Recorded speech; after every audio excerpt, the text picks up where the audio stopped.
How are you getting on, folks? Look, it didn't turn out to be too bad of a day altogether. When all things considered, we'll just go through the Thurles card first. Obviously, look at Shishun Sunny, very nice winner there at 5-1.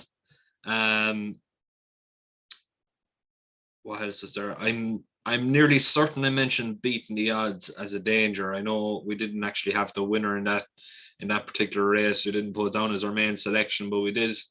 Or at least I'm nearly certain I did mention beating the odds as a danger each way. I know. Look, I made a couple of takes there last night, so it's all about whether I got it in the right take or not. But I definitely mentioned beating the odds in one of the, I suppose, the drafts or the edits, whatever way you like to call it.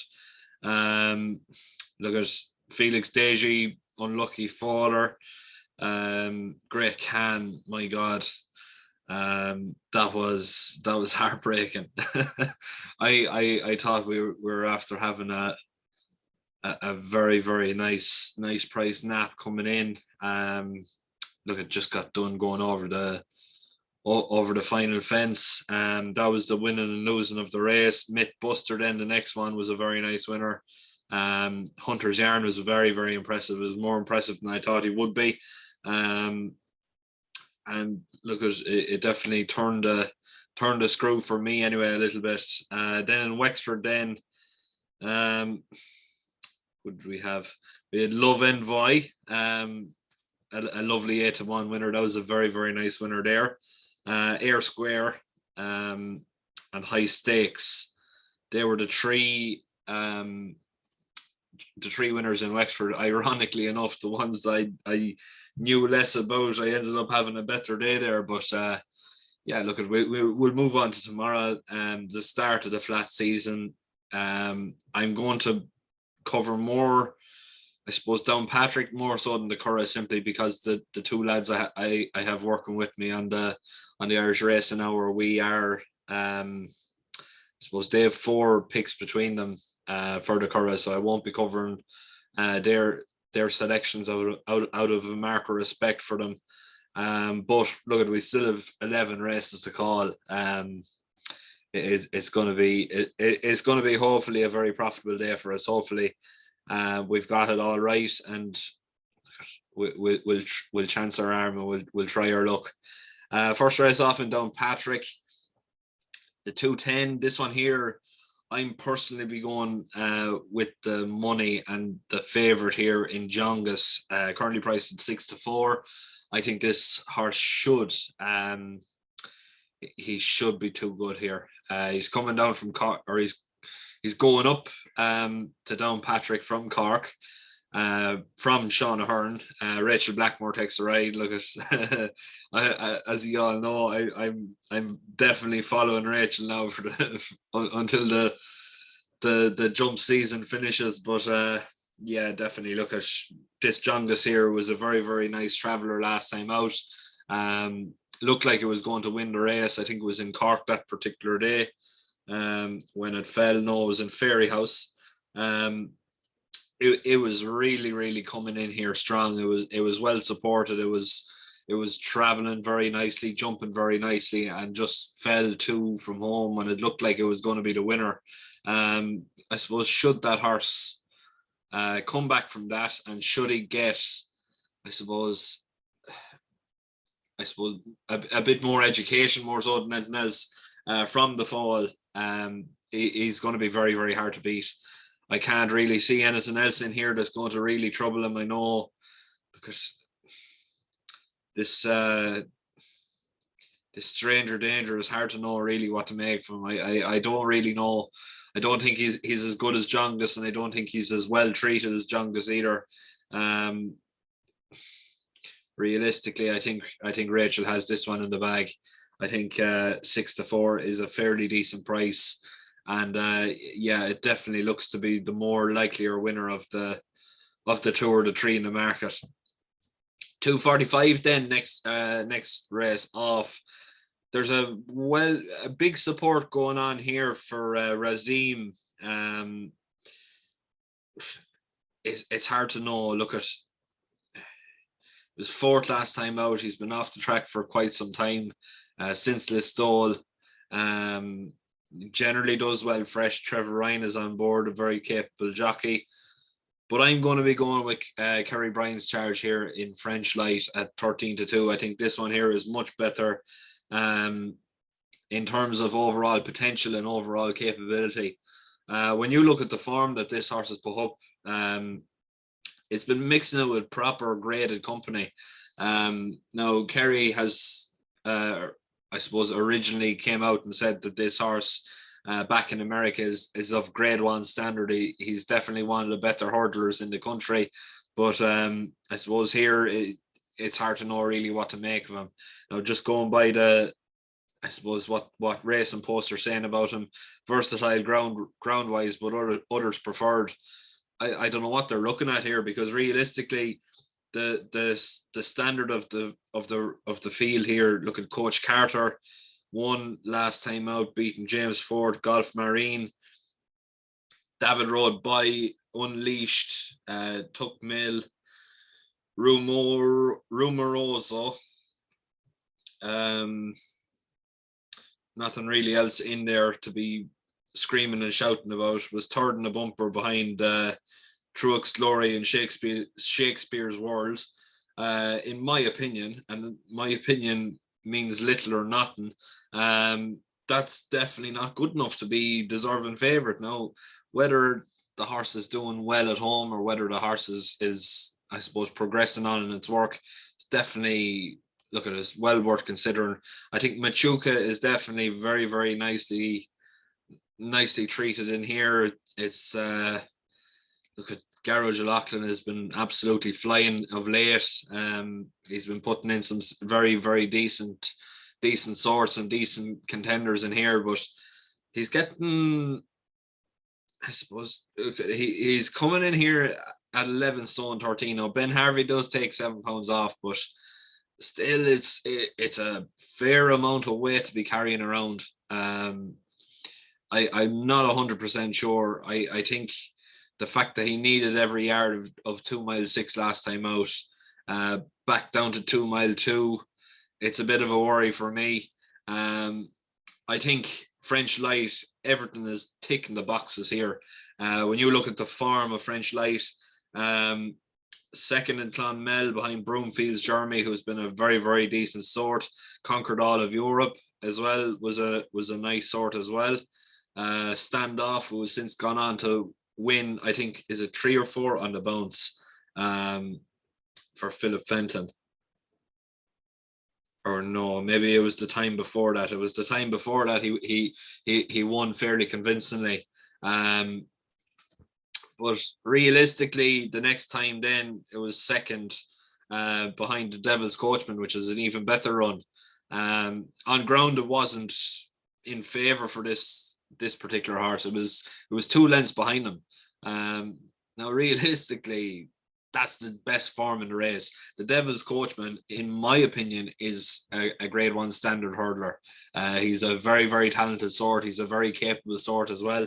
I think he's well capable of mixing it with very good company. You just look at the form that he's put up there. He won a bumper in Naas, won his maiden hurdle in Cork, 5th of 9. What standard was that? That was against Appreciated, Irascible, Kescon Risk, Ballyadam. He was only 3.5 lengths behind Ballyadam that day. So for French Light to be 2 lengths behind what's his name, the Devil's Coachman, that technically makes French Light 1.5 lengths better than Ballyadam. Now, I'm not saying that. That's just the form lines that are standing up here. But yeah, when you look at that sort of form, when you look at what that horse has done, 13-2 for French Light, in my opinion, is nap-worthy contendership. I really, really like this horse. I think the ground is starting to come for him again. Realistically, Kerry Bryan has put in some very capable performances recently. The two that she went up to Downpatrick there over the past week. I think it was the Wednesday of Cheltenham. Downpatrick had a meeting, and Kerry Bryan had two going up to it. One of them, Baltimore Bucko, fell at the last when looking very, very strong, and I can't think of the second one now. Kate or Kerry are going to have to forgive me on this one, but that one there ran on for a very, very decent second as well. So look, at the yard are starting to get in form again. The yard are starting to come on bigger and better, and hopefully with time to come, French Light is definitely going to do the business. And in my opinion, he's the best horse of the race. He's definitely got the best form in the book. Potentially, he could be absolutely anything. And I think 13-2 is nap-worthy contendership. Kerry, I want to wish you the very, very best of luck tomorrow if you're tuning in. I think you have a great, great chance tomorrow. 317. What do we like in here? It's a tricky one. It's definitely very, very tricky. I quite like dropping him in for Owen Doyle and Barry John Foley, taking £5 off, currently priced at 8-1. It's hard to know because this horse has been very, very consistent in heavy ground. Now the ground has dried up an awful lot. It's hard to know whether that's going to progress him or regress him. Sometimes it does the world of good for horses. Like realistically, some horses are just versatile sorts and hardy sorts more so than anything else.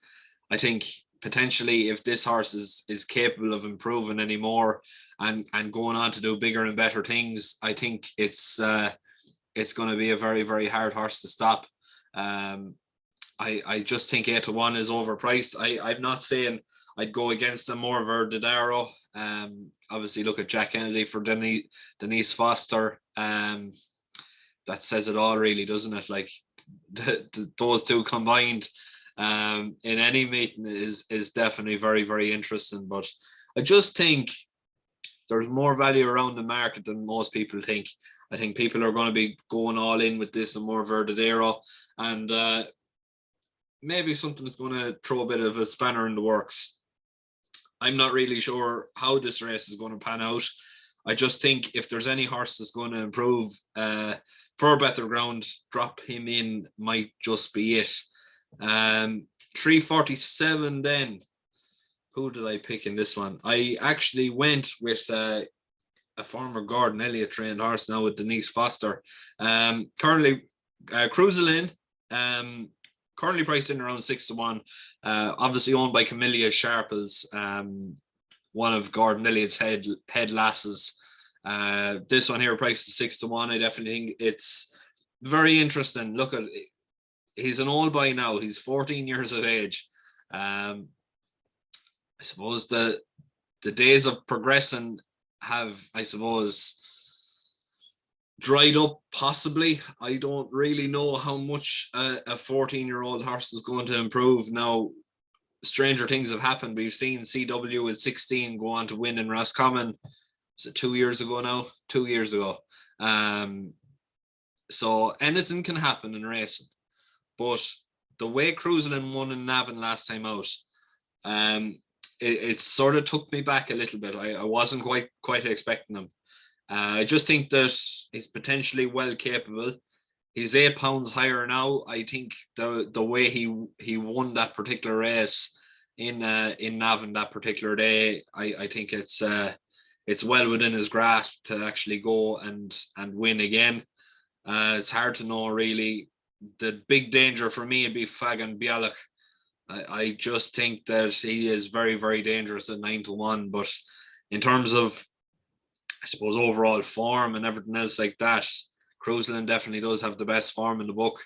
I just think that he's overpriced at 6-1. He could be well worth in each way, but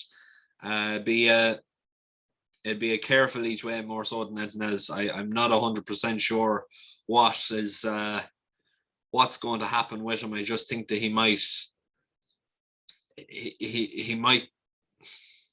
trying to be fair in the horse. I want to give him every chance he has, but it's going to be tricky for him. But if there's a trainer that's going to get the best out of the horse, it's going to be Denise Foster. It's going to be Jordan Gainford taking £7 off.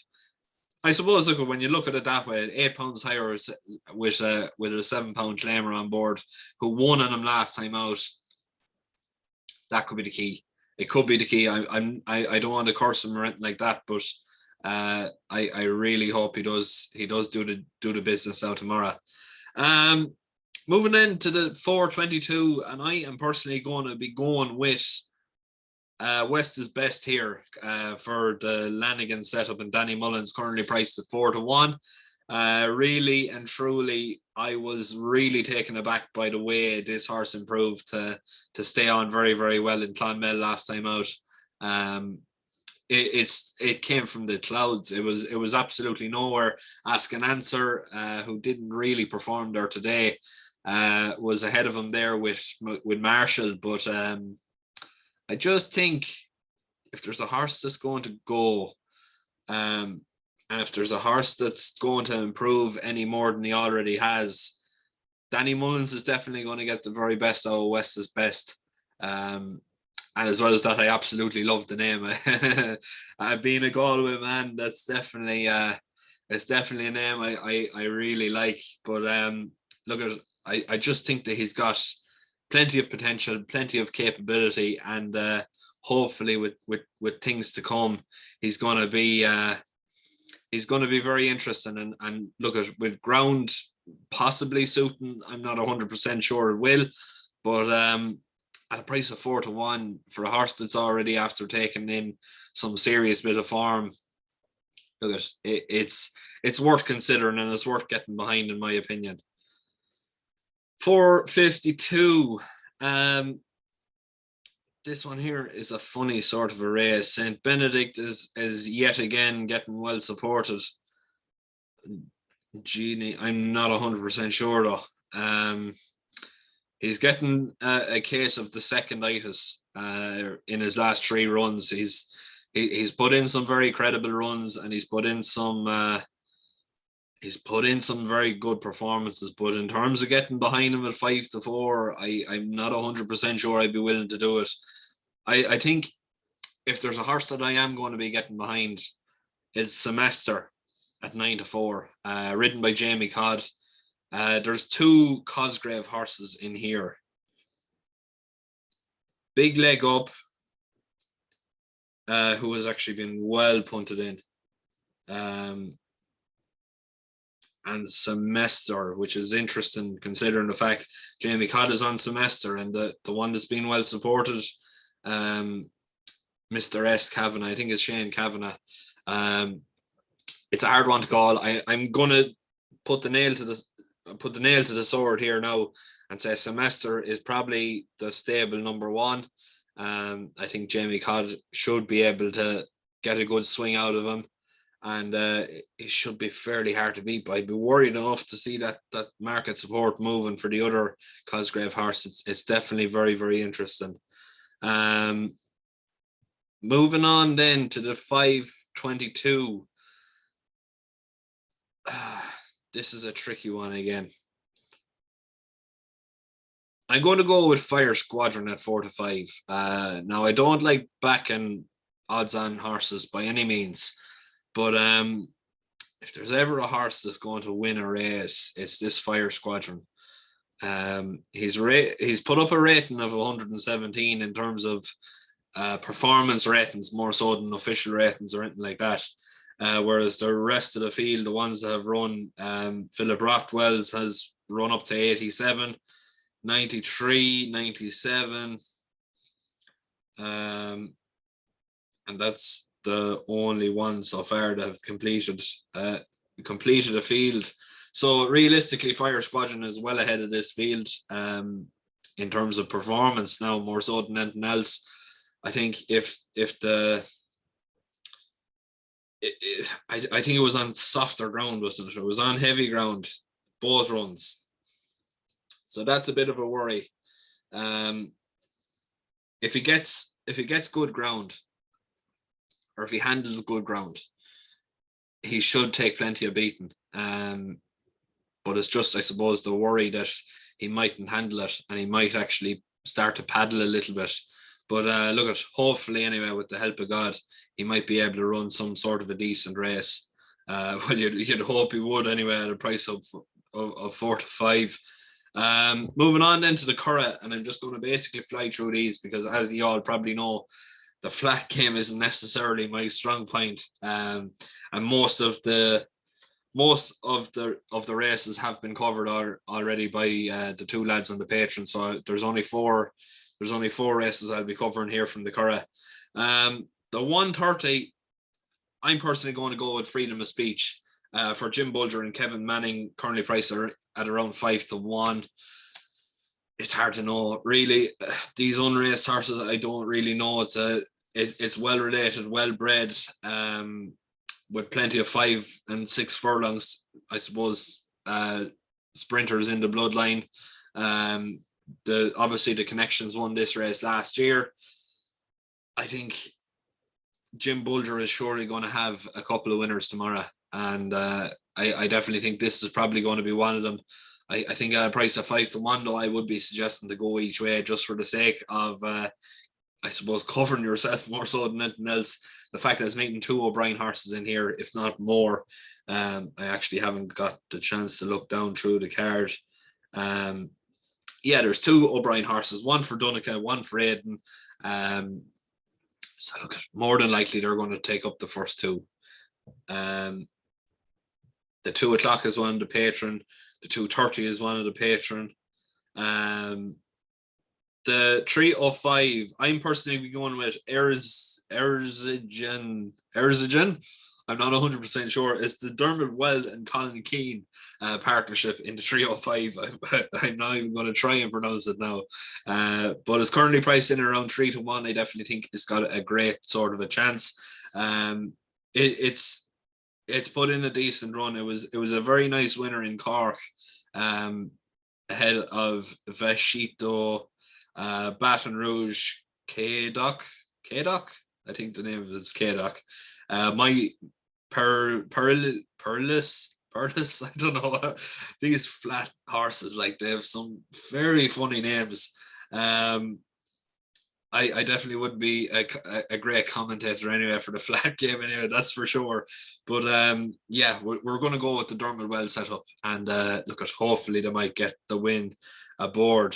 The 335 is one of the patrons. 410.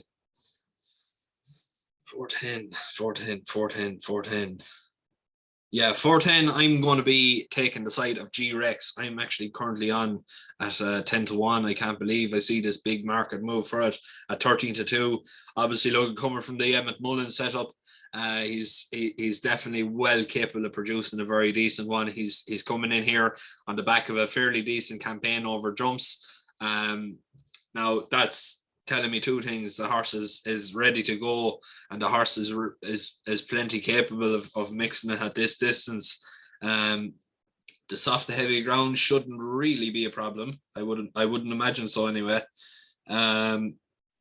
He's won on all sorts of ground, I think, if I remember correctly. Yeah, last time he won on the flat, it was soft to heavy. So and that was over a furlong further. So, like, realistically, it's hard to know because the time before that, when he won, was on good ground in the Curragh. So he's a versatile sort.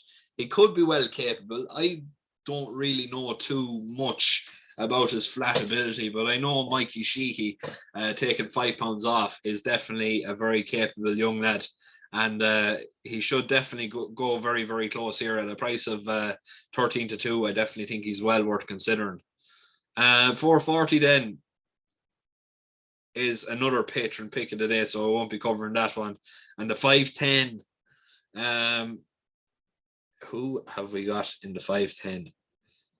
You Owe Me Money. I like the sound of that, lad.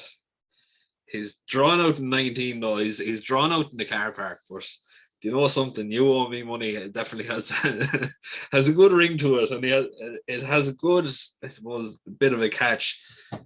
His best form was in Naas on the 18th of October 2020 when it was behind Elizabeth and Eleonora Colfer Zara Mack, and it was ahead of Palace More Lass, Princess Selah, Cam Camdeboo. I'm not even going to try and pronounce some of them names. They're the funniest sort of names I've ever seen in my life, anyway. But yeah, You Owe Me Money definitely looks to have a nice bit of a kick to it, anyway. And look, at hopefully with the help of God, the soft to heavy ground is definitely going to bring about improvement. Look at this price at 11-1. It's worth a small each way. Now, don't take my word for it now. For the simple fact is that I generally don't do too well with the flat horses. But look at I suppose as well as that, it's the first day of the flat season, so it's bound to be a bit sketchy. But look at Chancellor Arm, we'll do our living best, and hopefully, if we're lucky enough to have picked one winner out of that, I'd be very, very happy with that. But look at, please make sure to keep liking, sharing, and subscribing. If you want to know more, I suppose just send a message, leave a comment, whatever you want to do. If you want to sign up to the Patreon then as well, like I explained there in the last video, I'll leave a link in the description below. Basically what it is, it's an Irish racing podcast that myself and the two lads from Racing Records do. It covers all aspects of the industry. We have special guests in, say big names and small, just I suppose to give them a bit of airtime that they deserve. Different things like that. Without the small man in the industry would be nothing at all. Like it's as simple as that. But look at the I suppose the service, it's €10 a month. What you get from that now is you get monthly giveaways, which you wouldn't actually qualify for March simply because that's already been given out. You get daily tips from the three of us as well. With a very, very healthy strike rate. Last time I checked, I think we were going off something like 92.58 points, something along the lines like that. And as well as that, we have a great little WhatsApp group going, full of great members, full of great, I suppose, tipsters as well, with great insight into the racing scene. So if you're not happy with our opinion, there's plenty more along in the WhatsApp group that definitely do have a great opinion of the racing. But look at, I'm going to leave it there. Please make sure to keep liking, sharing, and subscribing. Look at, hopefully we have a few more winners like we did there today. And the very, very best of luck tomorrow if you're going to be having a bet. Hopefully we're on the back of plenty of winners.